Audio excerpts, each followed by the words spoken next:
BJP को नया अध्यक्ष मिल गया। नितिन नवीन के जरिए बिहार के एक मंत्री को बीजेपी ने अपना सुप्रीम लीडर बना दिया, अपना अध्यक्ष बना दिया।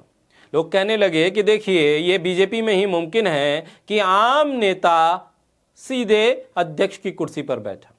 लेकिन सवाल उठने लगे, किसने वोट किए, किसने चुना, कहां से आए, ये इलेक्टेड हैं या सिलेक्टेड हैं, इस पर सवाल जवाब होने लगे।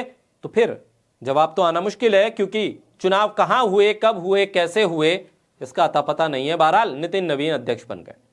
उसके बाद क्या हुआ? उसके बाद यह हुआ कि कुछ तस्वीरें आई दिल्ली के बीजेपी के दफ्तर से, जहां प्रधानमंत्री आगे आगे थे और जो जनता थी, जो कार्यकर्ता थे, वो नीचे खड़े थे, सीढ़ियों से उतर रहे थे प्रधानमंत्री, और प्रधानमंत्री हाथ हिलाकर अभिवादन कर रहे थे। नितिन नवीन पीछे की तरफ थे। प्रधानमंत्री जाते हैं, उनको आगे पकड़ कर लाते हैं और कहते हैं कि यहां पर आ जाओ मेरे साथ साथ। प्रधानमंत्री आगे होते हैं और नितिन नवीन ऊपर की कुछ सीढ़ियों पर खड़े होते हैं, साथ साथ चलते हैं, हाथ हिलाते हैं। लोगों ने कहा कि ये देखिए, ये हैं अध्यक्ष, प्रधानमंत्री के इशारों पर चल रहे हैं। प्रधानमंत्री मोदी जो अपने आप को कार्यकर्ता बता रहे थे और कह रहे थे कि नितिन नवीन मेरे बॉस हैं, लेकिन दरअसल बॉस तो अभी भी प्रधानमंत्री ही हैं। बॉस तो वही हैं और वो बता रहे हैं कि देखिए आपको चलना कैसे है, आपको हाथ हिलाना कैसे है, जब मैं चलूं तो मेरे पीछे कैसे रहना है, कितने फुट की दूरी होनी है, कैसे तस्वीरें आनी है। ये तमाम बातें लिखी जा रही हैं सोशल मीडिया पर। कुछ लोग लिख रहे हैं कि भाई यही तरीका है, नितिन नवीन का नड्डाकरण हो गया है। यानी कि जेपी नड्डा की भी कुछ ऐसी तस्वीरें आई थी जब वो ऊपर छत से, शायद दिल्ली बीजेपी का दफ्तर था, उसकी छत से आम कार्यकर्ताओं का अभिवादन करने जा रहे थे, तो अमित शाह थे, उन्होंने पीछे कर दिया और फिर खुद आगे हो गए थे। कुछ ऐसी ही तस्वीरें नितिन नवीन के साथ सामने आई हैं। इसको लेकर लोग कमेंट लिख रहे हैं। कृष्णकांत हैं, वो लिखते हैं कि अध्यक्ष की कुर्सी पर बैठकर फोटो खिंचवा दी गई तो नितिन जी ने समझ लिया कि शायद वो पार्टी के बॉस है। हालांकि कुछ ही देर में उनका नड्डाकरण हो गया। याद रखना था कि 12 साल का रिकॉर्ड है, जब कैमरा सामने हो तो उनके आगे कोई नहीं आ सकता। कैमरा सत्यम, अध्यक्ष मिथ्य। इसी बात को लेकर वरिष्ठ पत्रकार हैं मुकेश कुमार, उन्होंने लिखा, नहीं बाबू, भूल गए कि वो इलेक्टेड नहीं सिलेक्टेड हैं, उन्हें अपनी हैसियत भूलनी नहीं चाहिए। कांग्रेस के नेता हैं अतुल पटेल, उन्होंने लिखा कि नितिन नवीन बॉस बनने चले थे, मोदी जी ने बॉस को तुरंत उनकी जगह दिखा दी।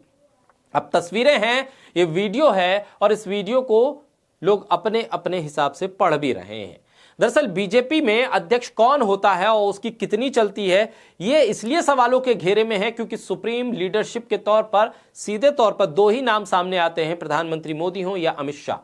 यह कहा जाता है कि पार्टी में टिकट बंटवारा हो, विधायकी का चुनाव हो, नगरपालिका का चुनाव हो या सांसद का चुनाव हो, टिकट बंटवारा जब तक इन दो शख्स के पास से फाइनल नहीं होता, आगे चीजें बढ़ती नहीं। मंत्री कौन बनेगा, कौन नहीं बनेगा, बयान कौन देगा, कौन नहीं देगा, कैसे क्या कुछ होगा, सरकार कहां बनेगी, कहां नहीं बनेगी, ये सब यही दो लोग तय करते हैं। ये कहा जाता है कि बीजेपी में यही दो सरकार हैं, यही दो व्यक्ति सरकार हैं, यही दो व्यक्ति पार्टी हैं।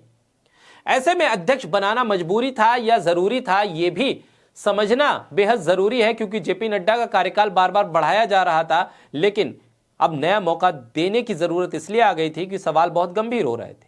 कांग्रेस अपने अध्यक्ष को चुनती थी और पूरे देश से लोग वोट देते थे। न सिर्फ वोट देते थे, बल्कि आपने देखा किस तरह से मल्लिकार्जुन खड़गे के सामने शशि थरूर भी चुनाव लड़ रहे थे और फिर वो भी अपनी उम्मीदवारी को मजबूत कर रहे थे, वोट उनको भी पड़े।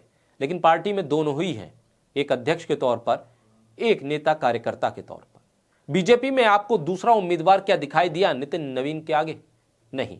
वोट कहां पड़े, किसने दिए, यह भी साफ नहीं। ऐसे में प्रधानमंत्री अपनी भूमिका को मजबूत करते चले जा रहे हैं, वो पार्टी से बड़े हो गए हैं। ये इस बात को भी लोग इस तरह से कहते हैं कि 75 का क्राइटेरिया बनाया गया, एल.के. आडवाणी से लेकर तमाम नेताओं के लिए, कलराज मिश्र भी उसमें शामिल थे, लेकिन 75 के प्रधानमंत्री होने जा रहे हैं, उन पर यह फार्मूला लागू नहीं हो रहा। यानी पार्टी से वो बड़े हो गए, अपनी खींची गई लकीर से भी वो आगे निकल गए। ऐसे नितिन नवीन अपने पद पर बने रहने के बाद, पद पर पहुंचने के बाद लकीर को कितना बड़ा कर पाएंगे और इन दो लोगों की जो परछाई है उससे कितना दूर निकल पाएंगे, ये भी एक बहुत बड़ा सवाल है। क्योंकि पार्टी में किसकी चलती है, कौन कुर्सी पर है, ये इंपॉर्टेंट नहीं है। इंपॉर्टेंट ये है कि कौन ताकतवर है और किसकी सुनी जाती है।